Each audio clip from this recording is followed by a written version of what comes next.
So, Christmas. I alluded in one of my old videos that I dislike Christmas, and since then my mood towards the holiday has not softened.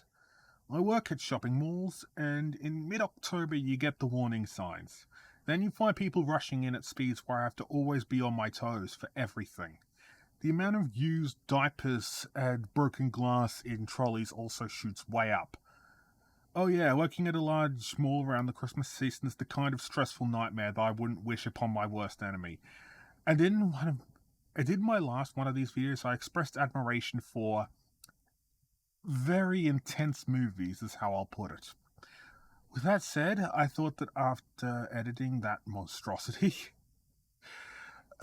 watching these movies I'll debate, but that video was not fun to edit for or record for a multitude of reasons. I thought maybe I should lean in this time and at least offer some olive branches by doing something similar with Christmas movies to soften what it is I talk about. Okay, first of all, the Christmas movies that I like. They include Anna and the Apocalypse, a zombie musical that genuinely has bangers and is actually quite a good movie all around. It's a cult movie and it's not for everyone, but I like it. The 1951 version of A Christmas Carol, because Alistair Sim's performance is genuinely the glue that holds that movie together enough to have me let my guard down and say, oh, alright, this is pretty good. And The Snowman, the 80s animated short from the UK.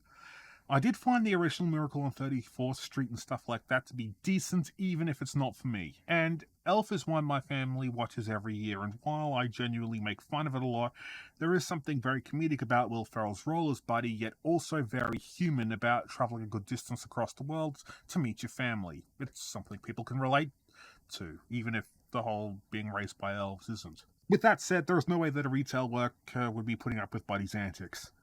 I can't put up with his antics half the time. With that said, I want to look at other lesser known Christmas movies to see if any of them gems. I say this because a lot of it can be crushed under this weight of what is the Christmas canon of movies.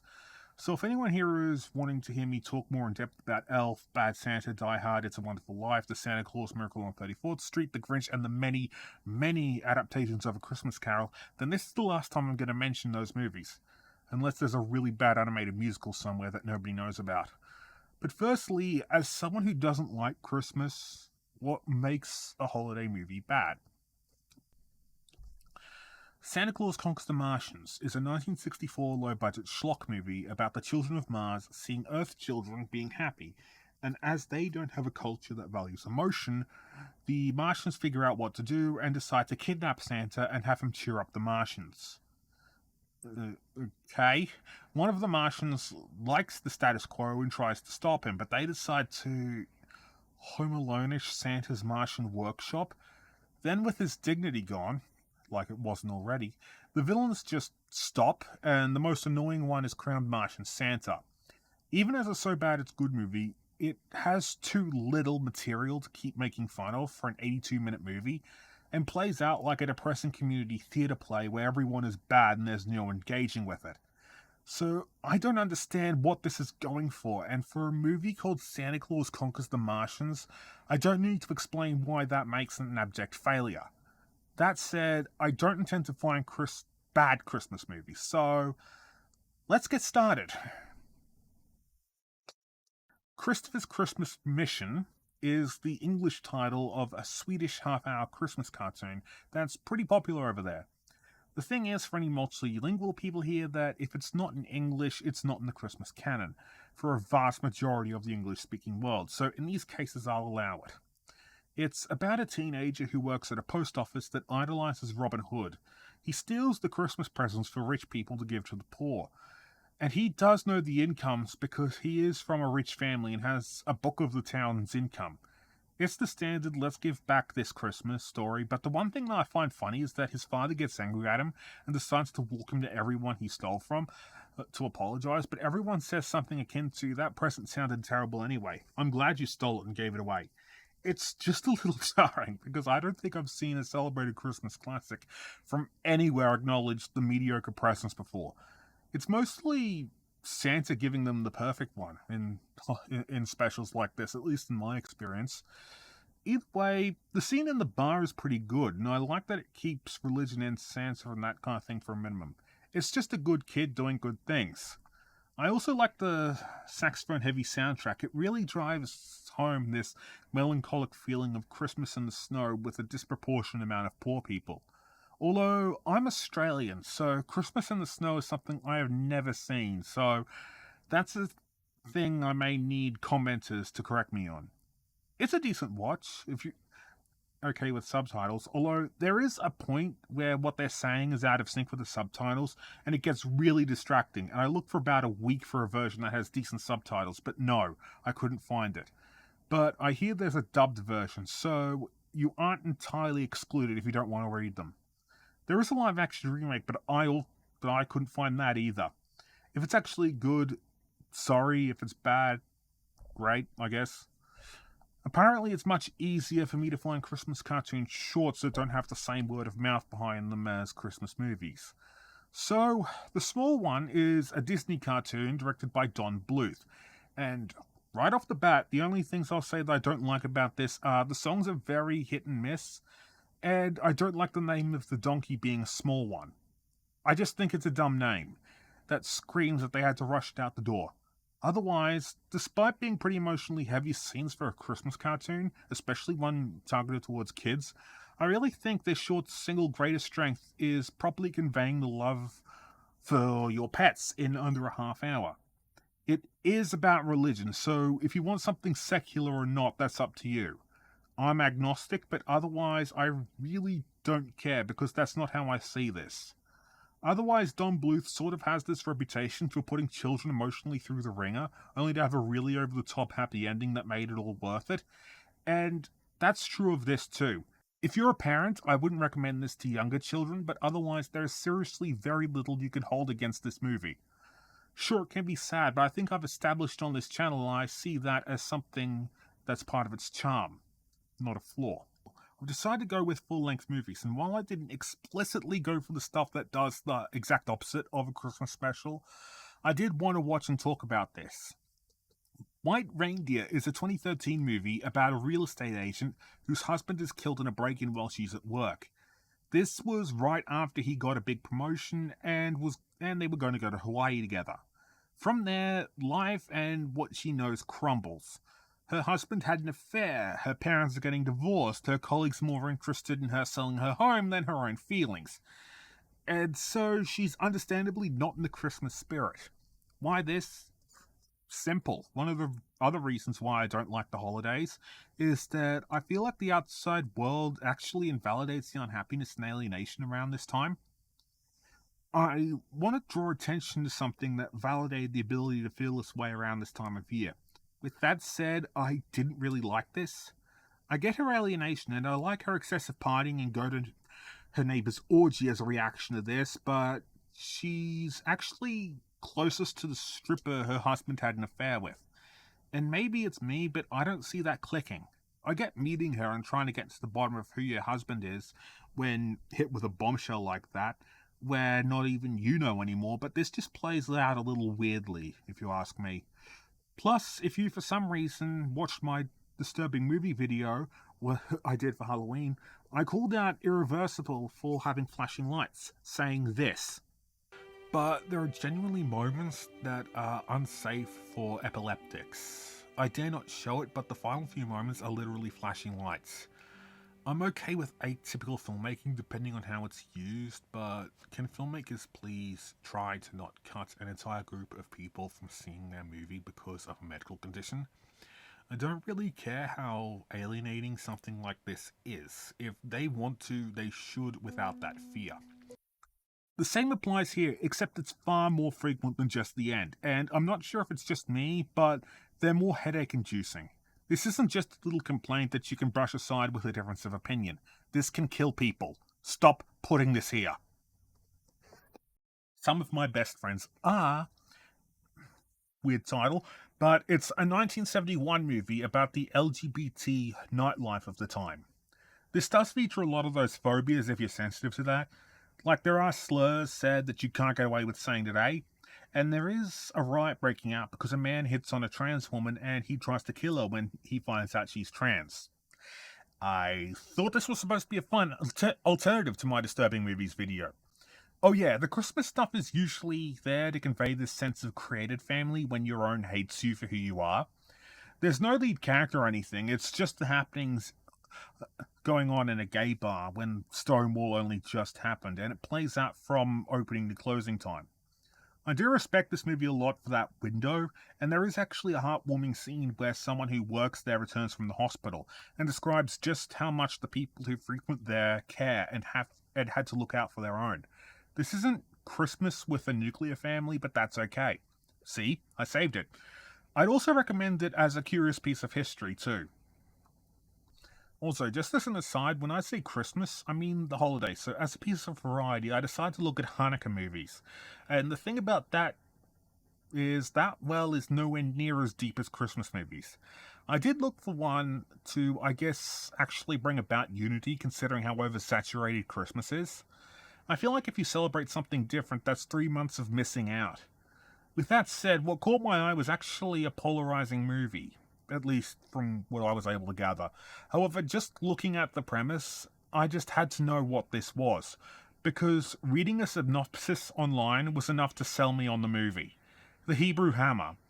There are plans for a Hebrew Hammer versus Hitler movie, and regardless of how I felt about this movie, I would definitely flock to it. This movie's comedy is mostly based on absurdism and surrealism. Now, there is another thing, but I'll swing back to it. This movie's plot is about a Jewish kid named Mordecai, who's the victim of anti-Semitism around the holidays, so he grows up to be a vigilante of sorts defending Judaism. However, Santa is more like a title pass from father to son, and the new Santa kills his father, who's more about unifying the holidays and celebrating diversity, and he replaced it with attempts to destroy Hanukkah by giving anti-Semitic propaganda and stomping out any other kinds of celebrating by doing stuff like giving the Jewish kids of the world bootlegs of It's a Wonderful Life and turning them into Christmas zombies. Honestly, it's okay, but there are faults. Like, the North Pole in the exteriors look fine, but in the interiors it looks like some community Christmas party after everyone went home. And I do think that pride in your religion or your race, as Kwanzaa is also dragged into this movie, is completely fine. I made it clear in what I had to say about the small one is that I do not care if you subscribe to a religious ideology or not. With that said, it does seem to base a lot of things on stereotyping. The evil Santa has a radar specifically designed to go off if someone acts in a way that's stereotypically Jewish or African American. For a movie about unity, it's just confused in its messaging based on that, if you ask me, which I think is why I've heard such mixed things about this movie. With that said, having a Jewish guy do this at a Nazi bar... Shabbat Shalom, motherfuckers! This is the reason why I'm going to pitch this movie to my family this year.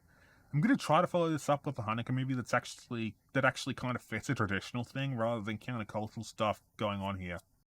The problem that I discovered when looking through this is that when you consider how many Christmas movies there are versus the other holidays, the amount of movies that just shrinks to being so minuscule that An American Tail got on lists of Hanukkah movies.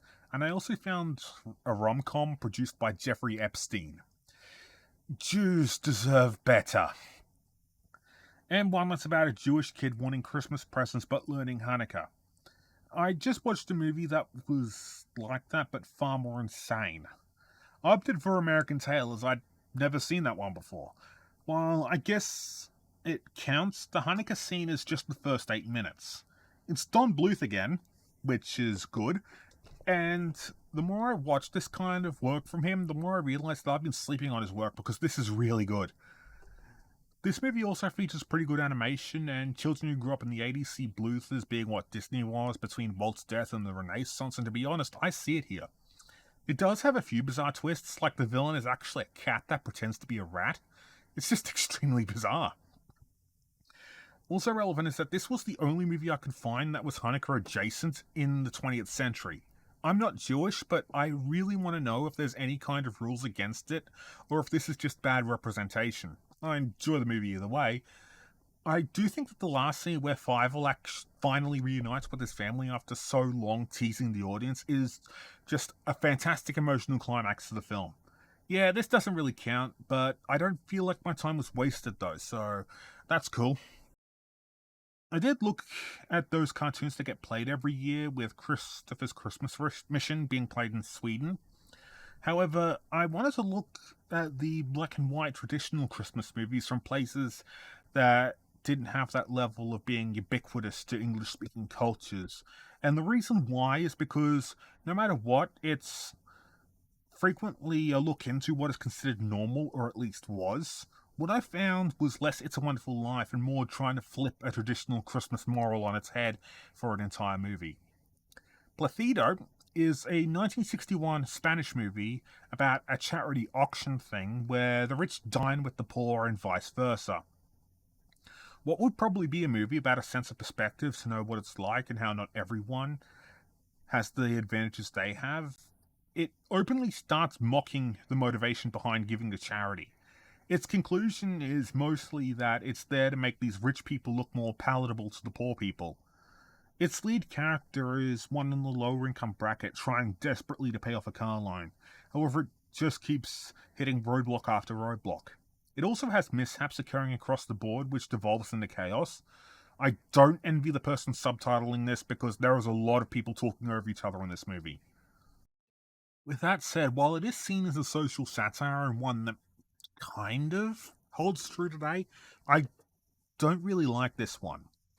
You know how loaded some people get when it comes to comedies of a little while ago not holding up? Well, the problem I had with connecting to this is that some people don't connect with stuff made 30 years ago from their own culture, and it's just a straight up comedy. I'm not sure how humor differs across cultures, but imagine a black comedy from 60 years ago from another culture. I do like black comedies, possibly more than straight comedies. It means they have more license to do morally contemptible things. However, in this case, I never really got that vibe from this movie. Sure, a section of this plot is how to get rid of a dead body, but with time, this sort of thing is in standard comedies. I don't even think it's all that mean spirited, save for a televised interview between a star and a poor person, where the interview of both tries cutting the poor person off when he says he's worried about a cancer diagnosis. I guess it kind of ages okay as an explicitly anti Christmas movie, but I just didn't connect with it the way that I did other anti Christmas content. I'm complicated. I guess for the time it went all out, but the problem with that is when you compare Life of Brian to other jabs of religion that have been made in the decades since, it being so controversial just sounds bizarre, and that's how watching this feels. Next one caught my eye explicitly because while I said I wouldn't talk about Elf, I do feel like if you're not working Christmas shifts, it's in shopping malls and stuff, it's hard to just understate how beloved that movie is and how exploitative the merchandising is every year, at least in my eyes. I've seen so many Buddy the Elf t shirts, it's kind of jarring. I wonder if the story of Buddy the human who was raised by elves will become like Rudolph and just being an accepted part of the Santa myth in a few decades to have one company get very, very wealthy off of.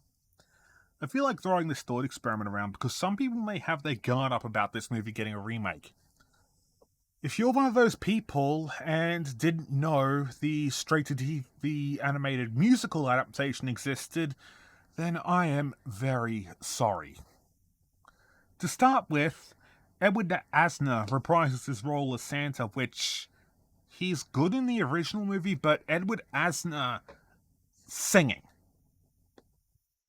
It's not just I don't think he's up to par. I feel his diction was terrible, to the point where I can't understand what he's saying in the opening number. I did expect this to be the lazy, cynical cash grab trying to ooze out more name recognition with the movie. And while if you found Will Ferrell's buddy annoying, then Jim Parsons, I'll be fair, he does well, probably following direction. It's just that this direction, combined with the abridging of the plot, makes him borderline unwatchable. No disrespect to the guy, as he's actually a decent singer, far better than Asner. With that said, if you want my opinion on turning this into a musical, then the lyrics are awful for the most part, and it ends with Gilbert Gottfried scatting. Can someone please explain why people in Hollywood thought casting him in animated musicals was a good idea? His whole shtick was the annoying voice, and that can work. I don't like 50 Shades, but him reading it was so hilarious. I would have been sold on that audiobook. I just don't know why people thought that and musicals was a good combination. I also need to bring up just what kind of abridging happens. Buddy going to the store, being mistaken for a store employee, falling in love, going nuts at the prospect of seeing Santa and causing a fight. Abridged insert Jody thinking he's a new guy and seeing a mall Santa on a break and causing a fight. She for some reason helps Buddy evade the cops and tells him where she hangs out after work. The original has its problems, but this pacing has me wonder why she isn't trapped in some guy's basement if she's somehow charmed by a crazy man thinking Santa's real. She has no context in this version. The entire movie is like this in terms of pacing. It's less an organic arc and more smashing them into place with a crowbar. The other weird thing I have to mention is, you know how musicals work by having the characters sing how they feel, right? It's a gross simplification of the genre, but one of the most baffling scenes is that awkward singing is kept in both versions. In the original, it works because of the misunderstanding combined with that being Buddy's feelings. It's just his improv skills suck. Because this is a musical, I'm questioning how the format of this movie is supposed to work. It's one of the most baffling things they kept in both versions. I know this is weird to focus on, but Buddy literally sings about him being the world's greatest dad less than 5 minutes earlier, which seems to sum up those feelings in this movie regardless. It's just so bizarre. The animation is better than the Rankin Bass specials, which is another one that I was not going to talk about. However, the art design is worse. The angry elf scene is in this version, yet the elves do not look like this. It's also weird considering Santa's about the same height as the elves, so what's going on is extremely confusing when it comes to why this is happening, beyond it being a thing in the first movie. I specifically picked this because nobody seemed to see this, despite its name connection, yet it's somehow emblematic of a lot of the things I don't like about the holidays. Last thing, this is really weird, but the voice cast is really stacked for something nobody saw. Jim Parsons, Edward Asner, Mark Hamill, Gilbert Gottfried, Jay Leno, Halsey, and Kate Micucci is in this. Kate Micucci, I think I'm pronouncing that right, or if not, someone can correct me. You may know as Sadie in Steven Universe and Velma in Scooby-Doo before that weird show nobody likes. This is by far and away the thing that I've watched for this video that has the most star power. They do fine, but while I'm not against Elf being made into a musical in principle, it feels like it's trying to abridge and tone it down for a younger audience, and I don't think it's needed. I don't see why. The more adult stuff is a vehicle for the comedy because Buddy's so childish. It's not like getting drunk or that singing in the shower scene can't be explained away to a child. I'm not the biggest fan of the original movie, but I only suggest checking this out if your curiosity is just that insatiable. Okay, now, Prancer is a 1989 movie that only has 6,000 votes on IMDb, and I've never heard of this movie before. For context, The Hebrew Hammer has 5,000. This movie is about a loud and naive kid finding an injured reindeer who she believes is Prancer, as in Santa's reindeer. Why not Rudolph for more of a namesake? Well, I'm guessing it's because of rights issues, as the company who invented Rudolph did so to promote a colouring book, and every year they get very wealthy off that ubiquity. Anyway, Prancer. Most of this movie just kind of plays out like the third act drama of a horse movie, where the horse gets sick or injured and the young girl riding it has to nurse it back to health in time for the big competition. As an idea, it's fine, but while I'm going to go easy on the protagonist here because I just watched Elf the animated musical, I'm really not a fan of the loud and naive protagonist that shows the disillusioned people around them the true meaning of Christmas thing. I don't know how common that is, but it kind of has the opposite effect for me half the time. Sam Elliott does snap at her a bunch of times, so maybe this would play out differently on my perspective if I was a kid, but it's the stuff like wandering off in the middle of nowhere and outright skipping half a school day to look after the reindeer, which he doesn't know about. I'm completely on his side. She also keeps it a secret because I guess E.T. popularized that in kids' movies. In fact, a lot of this sort of plays out like that too, but it just plays out in a way that ages worse than E.T. Weirdly, Ariana Richardson is in this movie, and she's most known for being the kid in Jurassic Park. With that said, while a lot of this movie plays out pretty weirdly today, I genuinely did get a good feel for this movie in the last 20 minutes. The problem is that I'm not the biggest fan of the preceding 80. It's not bad, it's just really not for me. The last 20 minutes hit every emotional beat it needed to do about the kid's crisis of faith and having that restored.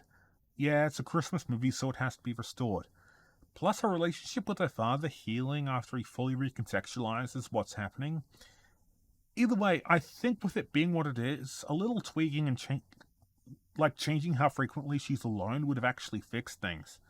It has a sequel, but it just looks like the exact same thing again, just with a different kid. Which isn't a sequel, if you ask me, it's repetition. Just something else in it as well. Like, Cloris Leachman's character used to have quote unquote amazing Christmas light displays.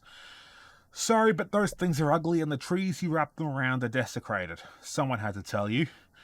But in context, something happens to make her distant and kooky, and what is never explained. I think that kind of gives the kids injection of Christmas cheer in her life.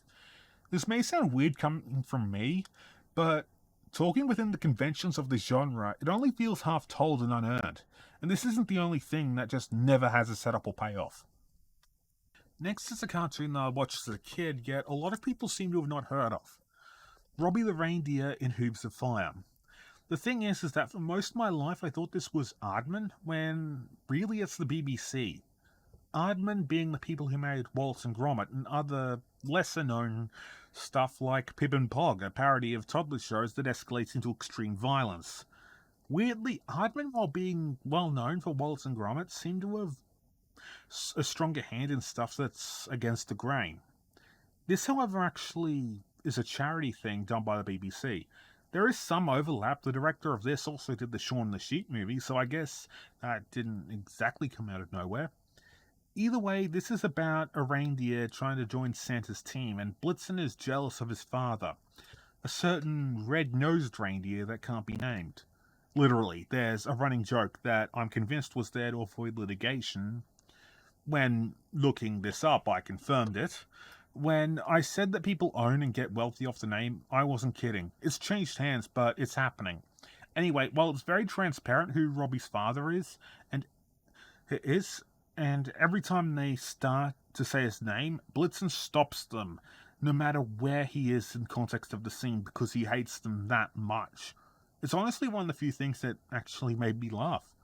I guess Blitzen also works in retail or an environment like that and has to listen to multiple covers of Rudolph in less than an hour.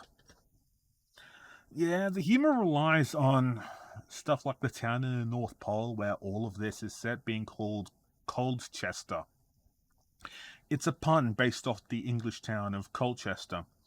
While I get that this is a UK production, the joke doesn't work when you have to look up what it is they're talking about for something that I'm not trying to be authoritative on all jokes, but seems pretty weak to me. Otherwise, it's actually a story about how nepotism being used to coast by on advantages that the others don't have is comparable to actually doing what it is you're supposed to do and putting in the work. I guess for kids and people who grew up with it, it's fine. However, when it comes to media meant for children, I guess you have to invoke either three things. Either it's the kind of thing that makes you feel like a kid again, it has some targeting to the older demographics in mind, or it has this charm that helps prop up the kind of stuff that may be in there that's not meant for an adult audience. This doesn't do any of that, at least to me it doesn't, so I would recommend this if you have kids. However, save for Elf the Animated Musical, this is the weakest Christmas cartoon I've watched for this video. It's not bad, but and I'm genuinely trying to be fair on all of these. It's just I never engaged with any of it. With that said, this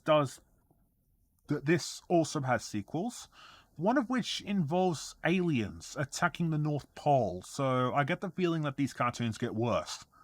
Next is a bit of a weird one, because by this point I kind of hit a wall for what to do next, and I asked around to my brother, You may be mistaken in thinking that he flocked to the same branch of disturbing movies that I outlined in my last video, but no. He flocks to the strange and bizarre. To him, if it's weird, he'll see it, whether it has something to say or if it's a joke. So he had a Christmas movie lined up for me, but it was more of this.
This is The Garden, a movie that links to the AIDS crisis of the 80s and 90s with a level of disgust to the modern world. If you couldn't tell by that scene I played earlier, that was Satan and Judas. The thing is that this director of this movie was suffering from HIV at the time, and it would eventually take his life in 1994, so this is one of his last movies. It does link all of this with the life of Christ as well, but I'm not entirely sure how. I don't know if all this linking is part of the disgust or not. There are very few spoken lines in the movie, opting more for image and score telling most of the story for you, to kind of making you connect the dots for yourself. So I'm guessing this is going for some level of having the viewer decide what it was they just watched. There is a place for that. I just don't think any one way of looking at this should be exclaimed as, this is the correct way. I'm just repeating what can't be refuted. Like, it does portray gay love as being too good for this world. That's unforgiving. I guess considering the whole AIDS thing and how nobody cared until it started affecting straight people, it does bring context to that sentiment. That and generalized homophobia and transphobia brought up in this as well. Otherwise, I do think that despite the vagueness of it all, Derek Jarman knows how to create an image. It's a visually striking movie. With that said, I'm also not sure how safe this is for epileptics. Yes, this again. It's not as blatantly unsafe as Irreversible or White Reindeer, but I feel like it should be mentioned.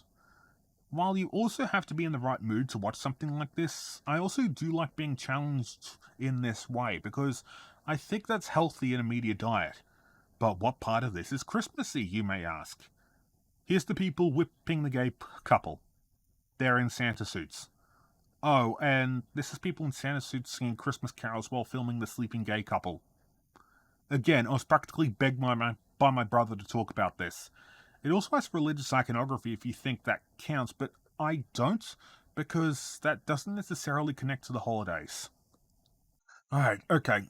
The 1986 movie Babes in Toyland is going to be the last thing I'll talk about. There are two cuts to this movie. I'll do a general overview. I don't just think cheap production design and practicality, cutting down its ambition where it stands, makes something so bad it's good. In fact, I'm very happy to engage with something that doesn't look the best, depending on the circumstances and how they're utilized. What actually makes this so bad it's good is stuff like Toyland looking no larger than an average-sized amusement park, and driving around on these go-kart buggy things. There's even a car chase with the villain. Seriously, look at this. The idea of the villains driving around in cars that have their knees sticking out is a hilarious image. There's other very misguided things in here, like the lead, despite being 11 at the time, has her singing voice. This is a musical again, BTW. Anyway, she gets dubbed with an adult when she sings, and it's so jarring. The script writing tell that says we rushed this is naming two characters with similar names or even exact. Excluding real life character parallels, there are not one, not two, but three characters named Jack. Now imagine writing like that, handling the Wizard of Oz on this budget. And that's what the story mostly boils down to, Christmas Wizard of Oz, featuring Drew Barrymore in an arc about connecting to her childhood. The problem is that she very much swings between acting like a normal kid and being disappointed that she doesn't have a blender for Christmas, depending on where in the plot she is. Peter Pan in Return to Neverland did this better. At least there it's consistent. Also, this not only has a pre-rehab Drew Barrymore, but Pat Morita, Keanu Reeves, and people who are evidently stage legends. There are also some really awful songs like this Cincinnati song. I come from Cincinnati, Cincinnati. Comes back. I come from Cincinnati, Cincinnati. Why is that the one you're proud of? I guess when all the songs feel like the Brady Bunch albums, you have nothing good to pick. Also, nobody delivers a good performance in this, either opting for overacting or underacting, and it's glorious. Lastly, being from Cincinnati makes you immune to evil. So it doesn't just look like this or have ideas that may have sounded good on paper until they actually showed up to the set. There's really bizarre stuff like this. All the ingredients for a So Bad It's Good movie are right here.